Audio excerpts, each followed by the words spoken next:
Halo guys, kembali lagi dengan saya Kali Masada di modul ternak uang.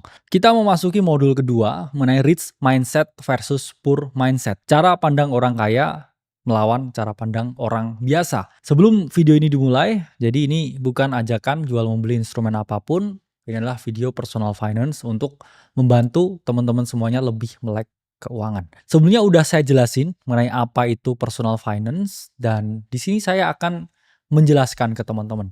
Apa sih perbedaan cara pandang orang biasa sama orang kaya? Saya dulu pernah jadi orang biasa dan sekarang alhamdulillah jadi orang kaya.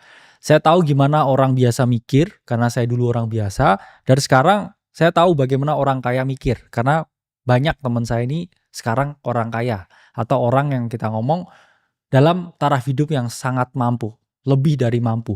Sehingga di sini saya bisa kasih tahu ke teman-teman sih, apa sih kira-kira orang-orang ya teman-teman saya yang udah triliuner itu gimana mereka ini cara mikirnya, apa yang mereka pikir, gimana duit mereka itu terus bisa bertambah banyak.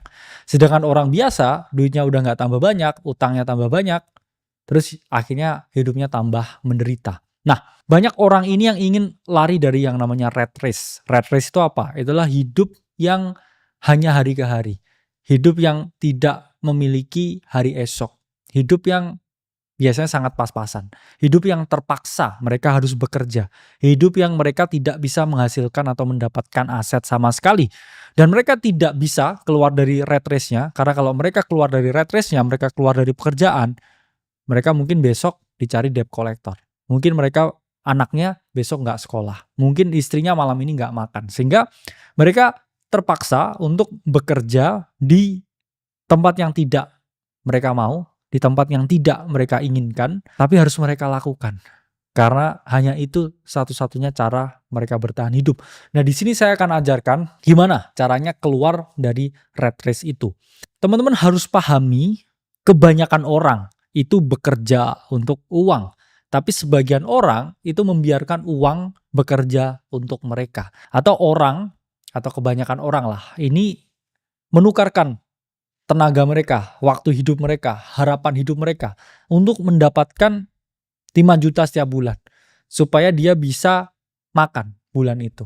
Tapi beberapa orang itu yang udah di tahap tertentu membiarkan uangnya itu lahir lebih banyak lagi.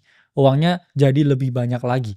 Sehingga mereka ini biasanya ya ini menggunakan orang yang rela menukarkan waktunya untuk uang untuk menghasilkan mereka lebih banyak uang lagi. Jadi saya tidak bilang di sini, oke ayo keluar pekerjaan atau oke salah nih jadi pegawai, jawabannya enggak. Ada tahap tertentu di mana kita harus melakukan hal itu karena hanya itu yang kita miliki. Sama kalau teman-teman ditodong pistol di jalan. Oke, kalau enggak, oke keluargamu saya tembak ya, serahkan duitnya ya. Mau nggak mau harus kita serahkan duitnya. Karena apa? Ya karena kita itu hidup survival atau manusia pada dasarnya itu memiliki naluri ya untuk survival atau naluri untuk bertahan hidup. Ya nggak bisa kamu serta-merta keluar pekerjaan terus pengen dapat income yang lain itu nggak bisa. Kalau memang terpaksa ya pekerjaannya harus dilakukan sembari ya melakukan hal-hal yang lain. Saya ingat teman-teman betapa capeknya dulu saya saat jadi orang biasa. Saya tetap bekerja untuk gaji UMR itu ya menjadi dosen mengajar. Malamnya saya trading kripto, siangnya itu saya jual-jual rumah, sorenya saya itu mengerjakan ya bisnis dengan istri saya, jual beli tas ya dan juga pakaian. Di saat yang sama pula, saya itu juga lagi studi S3. Jadi saya tuh melakukan 5 pekerjaan dalam waktu 1 hari. Saya ingat ya tidurnya hanya 4 jam setiap hari, 4 ya 5 kadang. Karena harus pagi jam 7 mengajar. Ya, itu sangat melelahkan. Kadang saya masih ingat ya setiap pagi itu saya selalu muntah ya atau morning sick ya setiap paginya. Dan di toilet gitu saya selalu muntah karena kurangnya jam tidur ya sangat capek ya malam saya harus kerja, trading. Paginya harus ngajar, kemudian siangnya ya ke kuliah ya S3, sorenya bisnis sama istri saya, masih kadang ada jual rumah dan lain sebagainya, malam juga tetap ya trading lagi. Jadi ya itulah ya yang saya lakukan untuk bisa keluar dari yang namanya rat race. Apa yang akan kalian dapatkan setelah kalian menonton atau menyelesaikan modul ini? Pertama, saya ingin teman-teman merubah mindset kalian. Merubah fondasinya, dihancurin ya fondasi dasarnya. Kemudian setelah semuanya hancur, teman-teman harus menemukan yang namanya sistem. Sistem yang bekerja untuk teman-teman semuanya.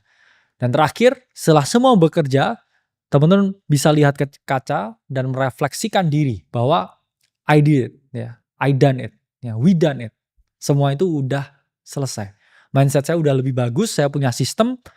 Alhamdulillah hidup saya sekarang jauh lebih bagus, jauh lebih oke. Syukur saya udah terbebas dari utang, terbebas dari pekerjaan yang tidak ingin saya kerjakan, dan ya akhirnya saya bisa finally free, completely free. Lalu apa perbedaan orang quotes on quotes kaya dengan orang biasa? Dari perspektif saya dulu hidup sebagai orang biasa dan sekarang saya hidup relatif kaya dan melihat orang-orang kaya yang lain. Pertama, orang biasa dan orang kaya ini perbedaan mindsetnya ini sangat-sangat ekstrim.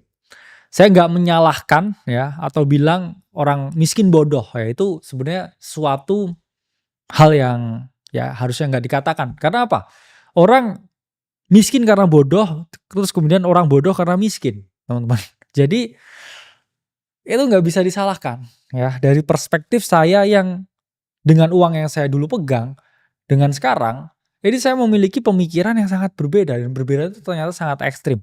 Gak bisa disalahin dong dulu ketika saya miskin, karena saya miskin bodoh dulu. Sekarang pun juga mungkin masih bodoh, masih banyak belajar. Tapi sekarang setelah saya pegang, ya akhirnya saya paham, oke, ternyata saya dulu begitu mikirnya. Dan di sini saya akan jelaskan apa yang saya dulu pikirkan dan sekarang apa yang saya pikirkan. Kebanyakan orang biasa itu hanya berpikir jangka pendek. Sama seperti tadi. Saya harus kerja hari ini, kalau enggak hari ini saya enggak makan. Saya bulan ini harus masuk terus di kantor dan dapat bonus. Kalau enggak, bulan ini saya enggak makan. Tahun ini saya harus jadi pegawai paling teladan. Kalau enggak, tahun ini saya enggak makan. Itu terus yang dipikir oleh orang biasa. Sementara orang kaya, orang-orang yang saya lihat, mereka ini umurnya udah 40 tahun. Tapi mikirnya itu 40 tahun lagi. Bayangkan ya, mereka ini masih umur 40, mikirnya ini 40 tahun lagi. Apa yang saya bisa ciptakan di dunia ini? 10 tahun lagi. Apa legacy yang saya wariskan ke anak saya? 20 tahun lagi saya ini dikenang sebagai apa? Seberapa besar outlet yang saya miliki? Seberapa besar cabang yang saya miliki 5 tahun lagi? Itulah pemikiran orang kaya. Yang mana dulu ketika orang masih biasa atau nggak punya uang, mereka mikirnya hanya hari ke hari. Which is nggak masalah mikir hari ke hari, tapi jangan pikiranmu berfokus di situ. Itulah saya bilang mengapa kalau kamu dikasih gaji UMR, dikasih kerjaan 100, kerjain 100. Asal kamu nggak dipecat. Saya kemarin bilang di podcast, asal kerjain setengah hati aja. Ya, orang-orang ini marah ya. Gimana mindset dan lain sebagainya. Ya kalau kamu dikasih 100 ya kerjain 100. Jangan kamu dikasih 100, kamu kerjain 200, untuk kamu impress bosmu padahal kamu tahu kamu nggak akan bisa naik gaji, nggak akan bisa naik pangkat. Itu perusahaan yang close ya, nggak ada tangga hierarkinya. Ya udah kasih 100, kerjain 100, kamu dapat duitnya, kamu plan duitnya. Oke, setahun lagi saya harus ngapain? 2 tahun lagi hidup saya harus seperti apa? 5 tahun lagi saya harus bebas dari ini semua, kan harus seperti itu mikirnya. Kalau kamu mikirnya hanya hari ke hari, capek kerjaan. Saya ngelakuin 5 pekerjaan ketika saya masih miskin. Ya, tapi karena apa? Sekarang saya mikir 5 tahun lagi saya nggak bisa kayak gini terus. Tapi ya harus dilakukan pekerjaannya. Saya itu yang paling cepat mengerjakan apapun. Ketika bos saya dulu suruh, ketika saya ngomong supervisor saya dulu suruh, ketika ketua prodi saya nyuruh, kamu ngerjain kurikulum A, B, C. Ya, kamu ngajar segini banyak. Saya kerjain, saya ngajar. Setelah itu apa? Saya nggak basa-basi dengan teman-teman di kantor. Saya nggak ikut rayain, ya teman-teman saya kantor punya ulang tahun. Saya nggak basa-basi, saya nggak ngopi bareng mereka. Saya pulang, saya kerjain yang lain. Apa salahnya seperti itu? Nggak ada.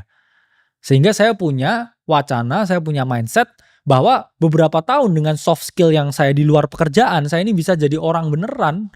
Nggak cuman jadi pion, nggak cuman jadi badut. Ya, yang hanya disuruh-suruh di pekerjaan.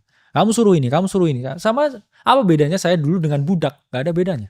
Bukan berarti saya sekarang kaya terus saya memperbudak orang, enggak. Kita pun di AC, kita juga kasih kebebasan ya buat pekerja-pekerja kita itu untuk eksplorasi. Untuk mereka, oke, mereka bikin konten sendiri terserah. Asalkan mereka kan pekerjaannya tetap dilakukan. Ya. Itulah perbedaan antara orang kayaknya ngomong bos yang toksik dengan bos yang nggak toksik, teman-teman. Bos yang toksik itu kasih kebebasan karyawan mereka untuk jadi lebih pinter. Bos yang toksik ini nggak mau karyawannya lebih pinter. Mereka maunya bodoh, hanya diperbudak, hanya disuruh-suruh dengan pekerjaan yang levelnya nggak meningkat. Itu sama aja kita ngomong SDM di Indonesia ini jadinya nggak akan bisa berkembang dengan signifikan kalau memiliki mindset yang seperti ini. Jadi mereka ini harus ya dikasih kebebasan. Kalau mereka keluar, ya silahkan kita bisa cari yang lain. Kita bisa cari orang yang mungkin kompetennya di bawah dia, tapi dia butuh waktu untuk penyesuaian, ya nggak masalah. Karena kan selalu ada yang datang, ada yang pergi juga ya di dalam hidup, nggak hanya di dalam pekerjaan. Jadi itu ya perbedaan mindset orang biasa dan juga mindset orang kaya. Kalau kamu mau dari biasa jadi kaya, yuk mikir ke depan ya, diperbaiki dulu ya landscape-nya. Oke, saya tahu kamu cari makan untuk hari ini, ya lakukan setengah hati. Karena itu hanya makan. Kamu kan nggak yang oke saya mau makan ini, enggak. Saya dulu nggak pernah, sampai sekarang nggak pernah picky ya untuk makan apapun. Di depan sini kayak ada nasi bungkus ya saya makan. Bahkan dulu ketika saya jadi orang biasa, ya saya tuh gaji UMR, jadi dosen gaji 4 juta. Portofolio kripto saya udah miliaran waktu itu. Saya tuh masih datang ke setiap sholat Jumat. Terus saya dapat 2 bungkus nasi. Satunya untuk saya, satunya untuk istri saya. Ini cerita yang real. Supaya apa? Saya save makan Gojek 100.000 siang itu. Malamnya saya kerja lagi. Porto saya udah kayak, saya setiap posisi udah ratusan juta tuh setiap hari. Ya win-lose ratusan juta. Saya masih hemat untuk 100.000. Karena apa? Saya masih merasa saya orang biasa waktu itu. Oke, belum di titik sekarang. Jadi perbedaan ya, mindset orang biasa dan orang kaya ya luar biasa bedanya.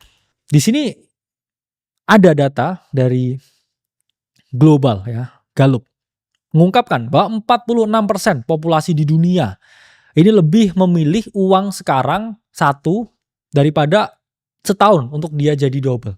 Itu 46% di dunia. Saya nggak menyalahkan. Kenapa? Karena mereka kan butuh sekarang. Oke, saya kalau sekarang punya duit, saya langsung bisa seneng-seneng ya, instant gratification. Tapi kalau orang kaya ya atau 54% kita ngomong populasi lainnya, nggak tahun depan, tapi double.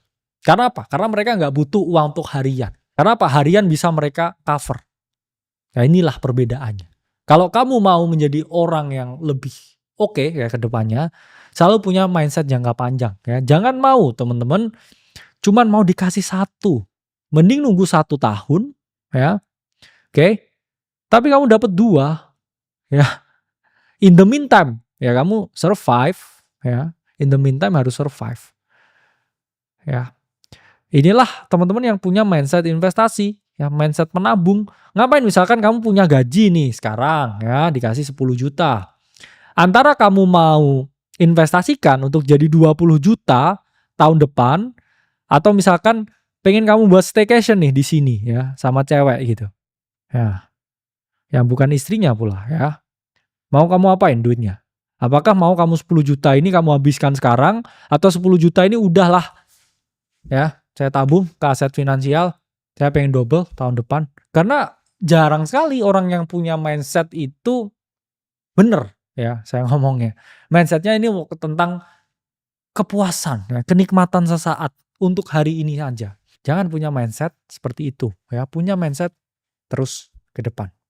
Ya ini ya, data dari Gallup International. Di sini, ini bukan saya yang ngomong tapi data. Orang di negara berpendapatan rendah atau kita ngomong orang di negara miskin itu cenderung tidak sabaran. Mereka pengennya instan, mereka mau kayanya itu cepat. Sementara orang-orang di negara maju, orang-orang di negara kaya, mereka ini pengen yang penting kaya, bukan cepat kaya. Nah, teman-teman harus paham ya bagaimana mindset orang-orang di Indonesia yang mana pengen banget cepet kaya. Oke, itu dalam mindset yang saya ngomong nggak tepat ya. Karena apa? Karena kalau kamu ya tahu jalannya kamu pasti kaya. Tahu dulu jalannya ya, cari tahu dulu jalannya kemana. Jangan sebaliknya ya, kamu nggak tahu jalannya kemana, asal jalan nabrak, terus nyalain semuanya, nyalain pemerintah, nyalain katulistiwa ya, nyalain angin dan lain sebagainya. Jangan seperti itu ya, kamu cari tahu dulu jalannya. Yang penting saya oke. Saya nggak boleh salah langkah, saya nggak boleh salah jalan. Belajar dulu, saya bodoh. Oke, itu harus dimiliki mindsetnya. Sehingga kalau di sini ya kita lihat negara-negara yang sangat maju ya seperti Swedia, kemudian Belanda, Jepang, kemudian di sini Hong Kong. Mereka ini United Kingdom, negara-negara yang sabar ya. Intinya kaya itu apa? Sabar. Ya, ini. Kamu aja nggak bisa ya nahan duit setahun buat double, oke? Terus kamu pengennya kaya cepet, ya nggak bisa. Ya harus punya kesabaran dong, ya. Melakukan apapun tuh harus memiliki yang namanya kesabaran. Dan kedua, ya perbedaan saya ngomong yang sangat mendasar dari orang biasa dan orang kaya itu adalah tujuan mereka bekerja. Nah, ini harus dipahami nih, tujuan mereka bekerja. Orang biasa cenderung bekerja untuk uang, tapi orang kaya bekerja untuk pengalaman. Nah, tadi balik lagi nih, pasti disalah-pahamin. Oke, ya saya kan emang butuh uang. Saya kan harus punya uang ya untuk membayar dan lain sebagainya. Saya nggak masalah dapetin gaji yang lebih rendah dulu ketika saya miskin, tapi saya bekerja dengan orang yang lebih pintar, orang yang sesuai dengan visi saya, orang yang hidupnya saya mau, supaya nanti saya bisa menjadi hidup seperti orang yang saya mau itu. Orang biasa ini cenderung misalkan ya, mereka harus hanya potong rumput aja nih atau pekerjaan yang sangat kasar. Itu mereka mau misalkan di situ digaji 5 juta daripada mereka di creative designer atau misalkan di suatu agensi influencer yang mana itu bayarnya 3 juta. Orang biasa ya atau misalkan contoh ya di sini ya kerja bareng kita, kerja bareng saya Kalimasada atau Bro Timothy. Mereka ini cenderung oke, saya mau potong rumput aja ya dibayar 5 juta daripada kerja sama Kalimasada sama Timothy Ronald cuman bayarnya 3 juta. Kalau orang kaya yang punya mindset kaya lah, saya nggak ngomong kamu kaya atau kamu asalnya dari mana. Kalau orang yang punya mindset kaya, mereka mending ambil 3 juta kerja sama Kalimasada sama Timothy Ronald. Satu, dia itu akan ngerti ya bagaimana kita ini mikir, oke.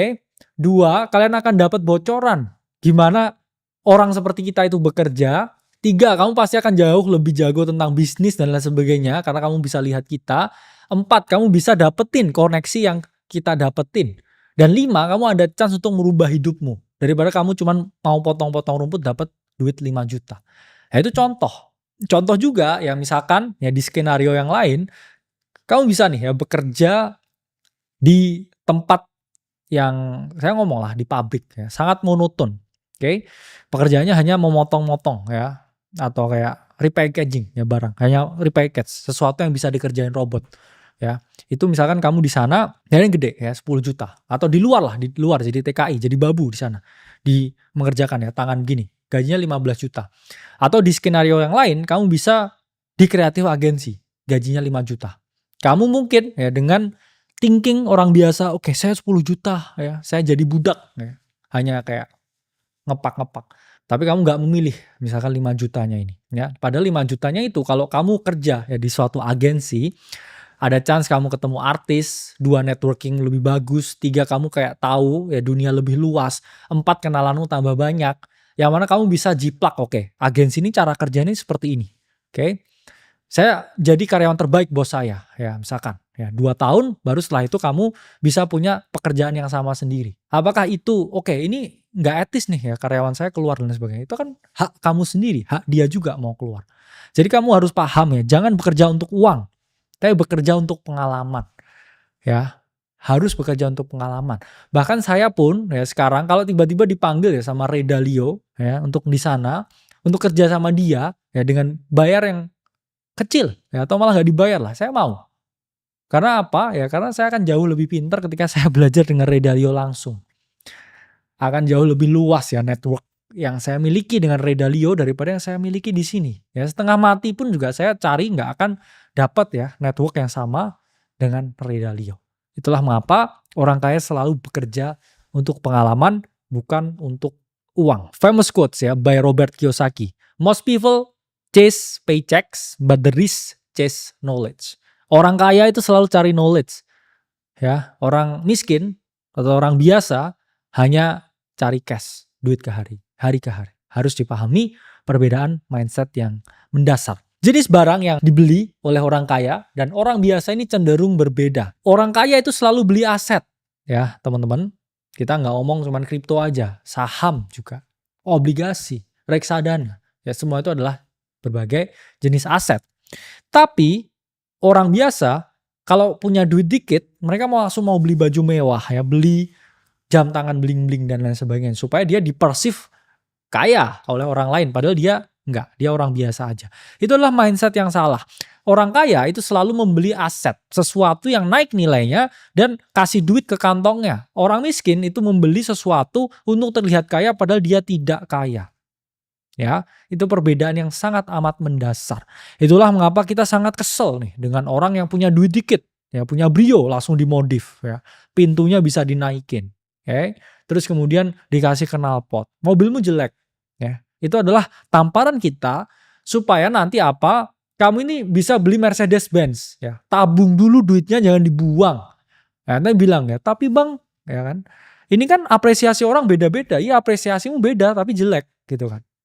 Ya gimana kamu ini punya mindset yang oke, ya supaya dapetin duit lebih banyak lagi ya. Nanti bisa ya beli McLaren atau Porsche. Sabar dulu ya, nabung dulu. Jangan duitnya dihambur-hamburin dulu ya buat beli Brio ya, KRL dulu. Ya, jangan Brio dulu, KRL dulu ya. Tapi Bang, ya saya pengen ya kayak sama cewek ini. Enggak, ceweknya nanti dulu. Nanti dulu atau cari yang mau sama kamu apa adanya. Ya nanti dulu, sabar dulu, nafsunya ditahan dulu. Ya, cari duit sebanyak-banyaknya ya, acquire more asset, ya, beli kripto, beli saham, beli reksadana, beli apapun itu. Ya nanti akan kita jelasin di dalam. Ya, punya mindset dulu. Ya, sabar dulu, teman-teman. Saya dulu punya duit juga miliaran, saya sabar. Ya, sabar. Nggak beli mobil dulu. Ya, masih pinjem punya orang tua saya mobilnya. Baru duit saya banyak. Saya dulu punya BMW X1. Terus beli rumah ya di Villa Puncak Tidar di Malang. Karena punya miliaran dulu ya, sabar dulu, sabar, tenang. Enggak saya punya duit langsung oke, saya pengen rumah 500 juta atau saya pengen beli ya Yaris gitu. Jelek. Enggak. Ya mending saya pinjem dulu orang tua saya. Saya baru punya duit, saya baru beli beneran mobil yang bagus. Apa perbedaan aset dengan utang? Atau liabilitas, tanggungan. Aset definisinya itu nambah uang ke kantong kita ya. Misalkan kamu beli kos-kosan. Setiap bulannya kamu akan dapat uang kos ya, dapat yield, dapat cash lagi. Liabilitas itu mengurangi uang di kantong Anda. Misalkan kamu nggak beli kos-kosan, tapi beli resort ya. Yang ada ya, ini justru minus cashnya apa? Karena kamu setiap bulan harus ya rumah yang tidak dipakai itu harus di maintenance. Bukan jadi aset, tapi jadi liabilitas. 2, tujuannya menghasilkan cash flow aset. Ya, punya kos-kosan, dapat bulanan kos-kosannya, dari bulanannya ntar dibeliin kos-kosan lagi. Duit jadi duit. Tapi kalau liabilitas itu nambah beban. Ya ada biaya setiap bulannya. Sama juga nih, misalkan punya mobil, kamu sewain mobilnya atau kamu jadiin Grab, orang yang operasiin, terus kamu dapat duit. Itu lebih oke daripada misalkan kamu beli BMW F30 buat gaya-gayaan. Olinya mahal, saya kali servis 20 juta. Waduh, nggak ngasilin duit tapi malah dan kamu boncos. Contohnya, ya aset, saham, reksadana, properti, kripto, ya emas dan lain sebagainya. Yang nilainya ini naik. Oke.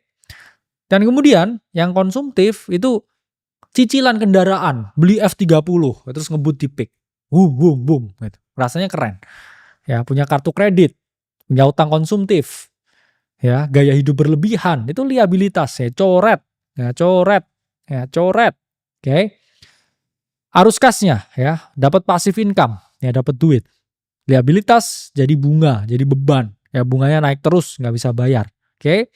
Jadi contoh, ya, ini adalah aset ya, dan contoh liabilitas mobil pribadi, cicilan, hindari. Orang biasa dan orang kaya memiliki cara pandang yang berbeda tentang risiko daripada orang biasa. Bagaimana? Orang biasa itu cenderung takut dengan risiko. Ya, ditawarin bisnis, haram, nggak mau. Investasi kripto, haram. Itu orang biasa, itu orang miskin. Itu mindset orang miskin. Kenapa? Karena dia belum lihat prospeknya, dia udah nolak. Ya, nih aku punya nih kayak, enggak, kamu nawar-nawarin asuransi. Atau misalkan temen ngirimin proposal, sekarang ya dulu nggak temenan sama aku, nggak mau. Itu mindset orang miskin. Ya. Gimana kalau temanmu nge-pitch deck kamu yaitu adalah teknologi terobosan AI ya yang mana itu bisa diintegrasikan ke semua sistem keuangan di lintas daerah. Ya. Hanya karena kamu nggak seneng sama orangnya, kamu nggak mau. Kamu dulu nggak suka aku sama kamu. Itu mindset orang miskin. Karena apa? Dia itu selalu skeptis. Makanya kita ngajarin tentang apapun ya, keuangan, Bitcoin, kripto. Kamu bisa baca komentarnya di TikTok itu seperti apa. Karena orang itu sangat tidak terliterasi keuangan. Tapi orang kaya, ya rich guy, ya rich people, ya rich bitch, ini selalu memiliki pemikiran bahwa saya harus mengambil risiko yang terukur. Asymmetric bet. Oke nih, kripto udah naik ya setelah 3 tahun, kemudian bear market 1 tahun udah drop 70%. Waktunya taruh banyak di sini. Atau misalkan oke, saham di Indonesia udah drop puluhan persen, 40-an persen. Ini potensi nih bottom ya setelah dia drop seperti ini. Oke, waktunya kita beli di sini. Ya, kalau orang biasa atau orang miskin lihat saham drop 40%, wah, krisis 98. Ya, itu mindsetnya orang yang nggak punya duit atau cashless ya, orang yang miskin, nggak tahu ya.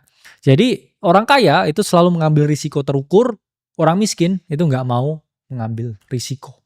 Dan ini nih perbedaan risiko terstruktur dan juga risiko yang tidak terukur. Ya, secara definisi terukur itu dapat dihitung dan dianalisis secara statistik dan data historis. Misalkan terukurnya ya harga suatu aset saham, oke, ini udah drop 70% ya. Chances dia drop 70% lagi ini kecil. Makanya di sini saya melakukan pembelian dan kalau dia naik saya bisa untung 300%. Itu risiko terukur. Risiko yang tidak terukur itu nggak ada jelas ya. Misalkan kamu mau investasi robot trading. Ya. Ini konsisten profit 200%. Mana? Coba lihat laporannya, coba lihat prospektusnya. Nggak ada. Tapi teman saya join. Oke, saya join. Itu risiko yang tidak terukur, risiko orang bodoh ya. Kemudian basis pengambilan keputusan data. Oke.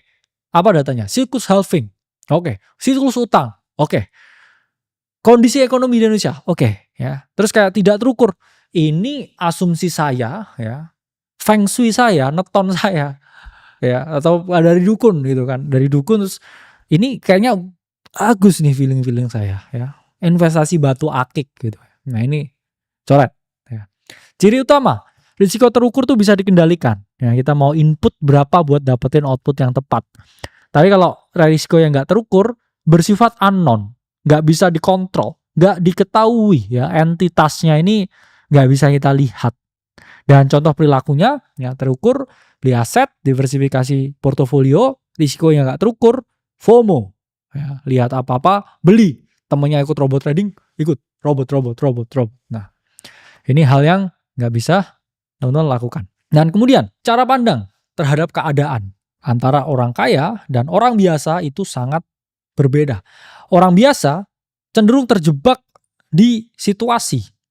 Tapi orang kaya ini memanfaatkan peluang untuk opportunity. Contohnya COVID. Orang biasa udah mati kita. Bisnis kita hancur. Tapi orang yang kaya ketika COVID itu malah jadi tambah kaya lagi. Oke, COVID apa? Solusi, jual masker. Oke, jual virtual office. Oke, kita jembatani rapat dengan VR. Itu adalah cara mikir orang kaya. Mereka sangat adaptif melihat yang orang biasa lihat itu sebagai ancaman. Itulah mengapa banyak miliarder baru lahir ketika pandemi. Saya dari nol menjadi miliarder juga ketika pandemi. Karena apa? Karena ada opportunity di market untuk saya melipat gandakan uang saya. Dan data dari Oxfam menunjukkan lebih banyak bilioner yang lahir ketika COVID atau ketika pandemi daripada 23 tahun sebelumnya.